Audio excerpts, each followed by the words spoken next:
Hey, anyone else having a long month already? So here's Gladiator II. Not as good as the first one, but still a lot of fun. I mean, when you want to get down to it, it's a 24 years later sequel to Gladiator, and it's about as good as you'd expect a 24 years later sequel to Gladiator to be. Actually, when I say it out loud like that, it's probably a lot better than a 24 years later sequel to Gladiator has any right to be. You got Ridley Scott coming back. Basically, anyone other than Chipman who really has the ability to come back for this one came back for this one. Russell Crowe, obviously not back other than, meditative, ironic flashbacks. You got a basically new story here and a different vibe than the first Gladiator, which was very much doing the amber-colored high Roman Empire, big epic grandeur sort of aesthetic. This one is doing the, even though it's really only been the same amount of passage of time, probably about 20-30 years since the first movie, is very much doing the parallel of the fall of Rome, quote-unquote, so it's a lot of focus on homeless people in the streets, beggars, lepers, empire falling apart, being ruled by the two decadent twin emperors, very much doing a message thing about parallels to modern civilization, but somehow actually more successfully than, say, Megalopolis was. Stop asking for the Megalopolis review, by the way. I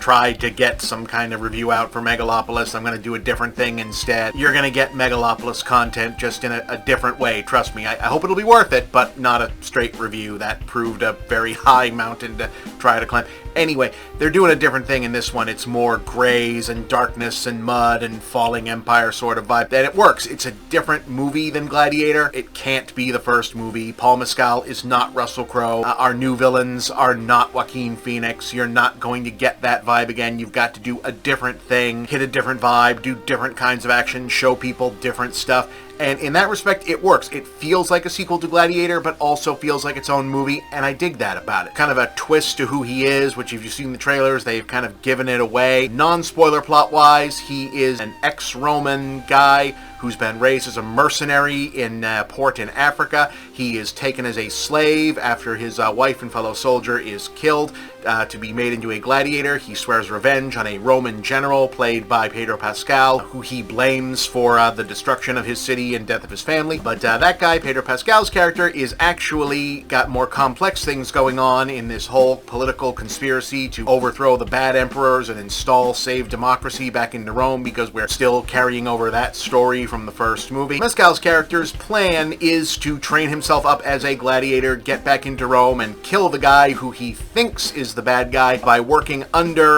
Denzel Washington's character, a gladiator trainer slash arms dealer slash criminal gangster slash trading operator, kind of jack of all trades criminal who's got other stuff going on. Denzel is pretty much the main character of this movie, to the degree that there's a reason to see Gladiator 2, other than the fact that it's Gladiator 2, and, the first Gladiator was fucking great, so why wouldn't you at least be curious to see Gladiator 2? The reason to see this is Denzel. Everyone else is pretty damn good in this movie. There's a lot of good actors in this, having fun, wearing, cool Roman armor, stabbing the shit out of each other with swords, getting to wear togas and be dramatic and walk around on cool sets and occasionally do gladiator stuff and fight. But Denzel is on a, like everyone else is out here, Denzel way the hell up here in this movie. Denzel rules in this. There are good actors, there are great actors, and there are next level actors. And one of the ways you can tell that Denzel is a next level actor is when you see him in a movie where his character is more of a sketch than a full character. And you can see him creating a great character just out of whatever he can get his hands on, literally and metatextually, right up there on screen. In every other scene that he is in, you can see him showing up, just making a meal out of every word, looking at that page, saying, I'm going to pronounce the word power 12 different ways just to make it interesting.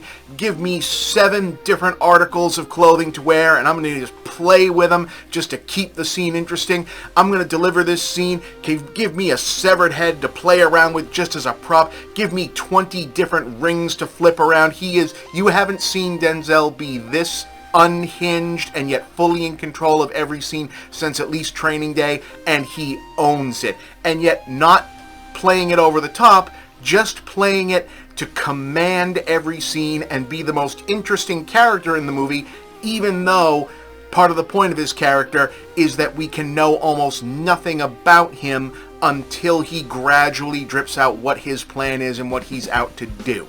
and it's fascinating, commanding, just amazing. And unfortunately, there are several other actors in this movie who have to try and be something like what we think is the main villain, who just get completely shoved off to the background every time he shows up and just practically glowers them off the screen. Sometimes it's the point, sometimes it's just, wow, there is a much more commanding presence in the film. And he's so commanding that it actually makes up for the fact that the action scenes in this one, well, good, maybe not as epic as the first movie.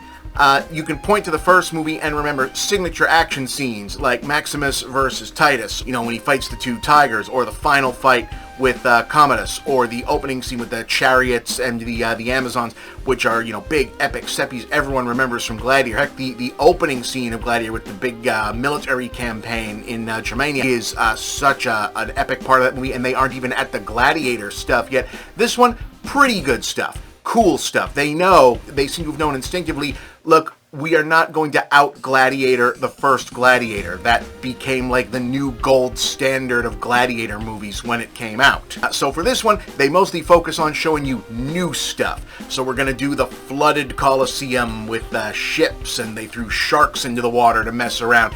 Historians differ on whether or not that's possible. I don't fucking care. It looks cool. They've got fighting crazed, roided up baboons in the arena. That rules. They've got gladiators fighting a dude who rides a rhinoceros. That fucking rules. There's a lot of inventive action in this, which makes up for maybe not as iconic as the original action, which is a good decision. The rhino stuff is practically worth the price of admission.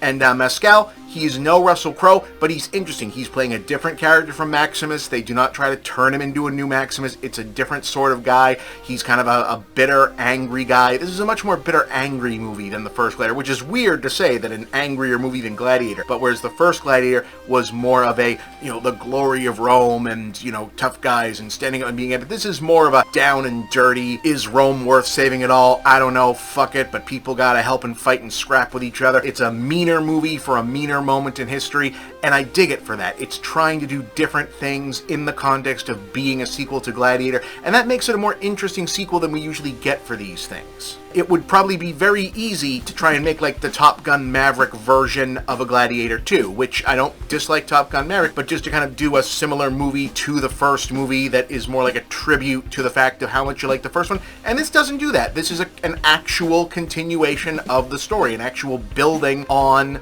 a story that really came to kind of a definitive end. I don't know that it completely works. It's trying to do much in a similar way to like the first Gladiator, which if it does have a problem, it's that it gets sidetracked from a pretty simple revenge and retribution story with Maximus to being sort of a political conspiracy story. In this one, the political story is there from the beginning, and it eventually does feel like there's maybe a few too many storylines colliding together, and this might be another Ridley Scott movie that needs to wait for the 4-hour director's cut to come out and go, oh, okay, this is what the movie was supposed to be to really feel like a great one, but it's a damn good one right now. So I'm going to call this one a 7 out of 10. Yeah, it's worth seeing just to get blown away by how good Denzel is, but you also get rhino fights and shark fights and gladiator stuff.